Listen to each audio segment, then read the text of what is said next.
And next we have Marauders. Marauders has been the surprise of the Dawn of X lineup. But you have a cool cast over here. So you see Kitty Pryde, you see Iceman, you see Storm, Emma Frost, you see Bishop, you see Pyro, out of all people, on this team. And the premise was actually pretty.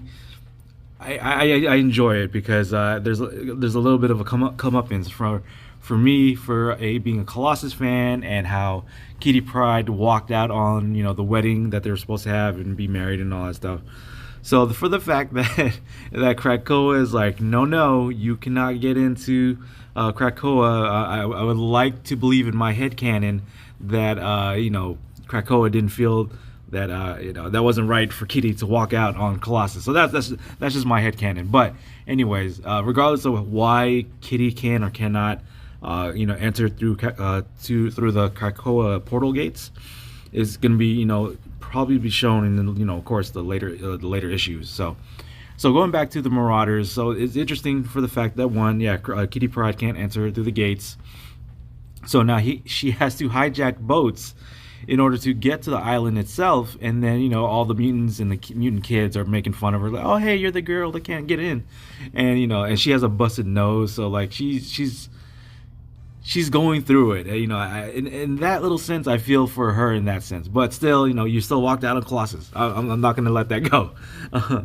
So you go from there, and you're picking, and Kitty and this group of mutants in this team are picking up mutants via like a boat, like shuttle sort of thing. So and then you have Pyro coming out of nowhere, and it's the original Pyro, the Australian Pyro, I believe, coming out of nowhere. But then again, you realize that they're doing the whole resurrection protocols, and then that makes sense, for him to come back into the fold and do good this time. So yeah, it's pretty cool to see that premise just doing what X-Force is kind of doing, especially with Colossus trying to pick up mutants that are have not yet to get to Krakoa, but yet Emma Frost using the black what is it called, the Hellfire Trading Company, to use that to pick up refugee mutants into from whatever places that they're coming from. Maybe some places are not allowing them to leave, that sort of thing. So yeah, you got that going, and you get to see how Kitty shines, because I again, not high on Kitty Pryde right now, but I get to see how she was just being a badass trying to taking out all these soldiers. Of course, you see Goofy, Bobby Drake, and then you have serious mission statement Bishop, and then you have Storm in the fold as well. Just being there, being Storm, just doing what she does best. So, and then you have Lockheed being there and in support, and it's all of course. It's cool to have Lockheed with Kitty Pryde, because they're the tag team combination there. So Marauders, definitely a surprise hit. It's definitely a plus for me, and I would say definitely go ahead and check out Marauders, and even just delve into the series once the more issues come out. So yeah, good in my book.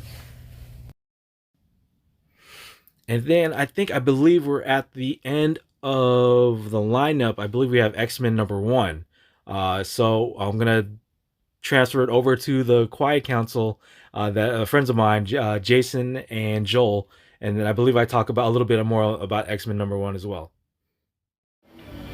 Hey, what's up, guys? This is Marco Flores with Nerd in the Bay, and I have my Quiet Council here, Jason and Joel, and we're going to talk about the #1s of Dawn of X.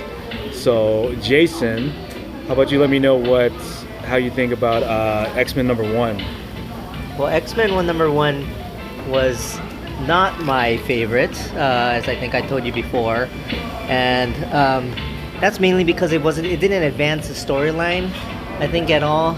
I kind of put it to you simply, where I think it was just a tour of Scott Summers' house, basically, telling us where his kitchen was, and where all the bedrooms were. Right. And so on and so forth. And there's a missing room, or not a not filled room yet. Yes, there's a not filled room yet. I guess that was the big cliffhanger. Yeah. Who was going to occupy the empty bedroom? But fourth Summers brother? The fourth Summers brother, maybe. Maybe there's a fourth Summers sibling out there. Okay. Yeah, that's basically it. But it kind of extended the theme of how Hickman did the last maybe 3 or 4 issues of House of X and Dawn of So you were talking about how it picked up from House of X and Powers of X. Powers of 10. Powers yeah. of 10, right? Yeah. So the last few last few issues of House of X and Powers of 10 basically just kind of set the scene for the Krakoan world. Yeah. It didn't really do anything to advance the storyline, but it built the foundation it built the world. Right. It basically built the world, and each issue focused on one specific aspect of that world, where one of them was, setting the rules, one of them was setting the Quiet Council, so on and so forth. And this first issue of X-Men basically described how the mutants were settling in, I guess, and then so just how it happened to focus on Scott Summers. Okay, cool. Joel, what do you think? Number 1. I'm all in on X-Men 1. Like, I really like the Summers household, so I'm caught up in it. Like, the family dynamics, like, nothing's better than catching that little glimpse of Cable being like, "Mom, can I trade guns?" Like this is things that I live for. All right, like, you get those moments, and then you get the yes, of course, as any good mom, you can of course trade guns, but you got to set the table first. Yeah, so we're like, come on, of course. and it's like that's good mom. It's good mothering. I'm here for those family dynamics, and you give me mutants and like space adventures in there. Yeah. It's like, sure, living planets or living islands aside, the family dynamics is what I really like about that.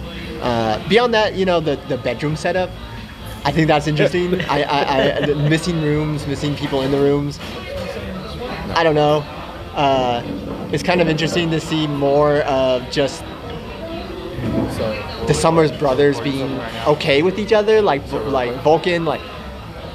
It's bad, is he good? Like everything about it is a little interesting, and like him being like dramatic about like his core and like over empathetic about it, and you just getting to see the difference between them is really interesting. And I mean, you guys, Scott is never happy, so like this is the first issue I've ever read an X-Men comic where I truly felt like he seems content. He seems happy. Yeah, he has everything. He has everything that he wanted, basically. In his mind, his vision, or at least Professor X's vision, is being fulfilled in some form or way. It might not like his true vision or what the original Professor X had envisioned, but some form of it or another is more or less coming true, and it feels like Scott believes that at least. And so he seems happy. And I don't know. I've read a lot of X-Men comics. I've read a lot of Cyclops comics, and seeing him happy. The only other time I've seen Scott happy is young Scott when he's doing the father-son adventures. And that's it. So that's where I'm at. Cool. All right. And for me, I probably would have to echo what Joel says about X-Men #1. I like the world building that it's setting up. A little weird that it starts off in a house. The first panels were just more so attacking or like throwing the initiative at Ochi, whatever they're called, the humans, super defense space people, and I do like that they set it up. The Summers family, and then Wolverine happens to just lives there, and Vulcan doesn't know how to like act around people because he's acting like a villain almost like back then. So like, and he still don't know how to like interact with other people. So I enjoyed #1. Looking forward. After reading what #2 was, and then we'll probably talk about that in the next video, what #2 is. But I enjoyed it. I enjoyed it as a startup. Joel, you said you enjoyed it. Yeah, I really liked it. And then Jason, I'm waiting for #2. Yeah. Okay. So that is our thoughts and opinions on the Dawn of X series lineup. So we were talking about the #1s, like I mentioned before earlier in the video.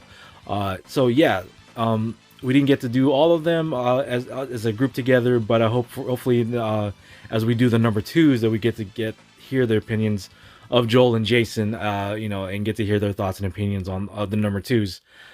But yeah, it's a good start. This thing is going to be a work in progress. It's kind of like a mini podcast in a sense, but if you guys enjoy like some sort of comics talk, this will probably be like the kind of video you kind of would want to hear. You just want to hear people that are interested in comics just talking shop and their thoughts and opinions on the issues and stuff. So yeah, you guys enjoyed that. I hope you guys enjoyed this video. If you guys, yeah, let us know what you guys think in the comment section down below. What do you guys think about the number ones? What do you guys think of X-Force, X-Men, New Mutants, Excalibur, Fallen Angels, and what do you hope to see in terms of a second lineup? Because you know Hickman said that there's going to be eventually a second lineup, so we're kind of interested to wait and see what that's going to look like. So yeah, again, like I said, let us know in the comment section down below what you guys think. What do you guys hope to see? What do you guys think of this kind of like this format in terms of comics, talking about comics? And yeah, thank you guys for watching this video, and we'll see you guys next time for the next Dawn of X, you know, roundup. I don't know what to call this series video. All right, so take care, guys, and we'll see you guys next time. All right, peace.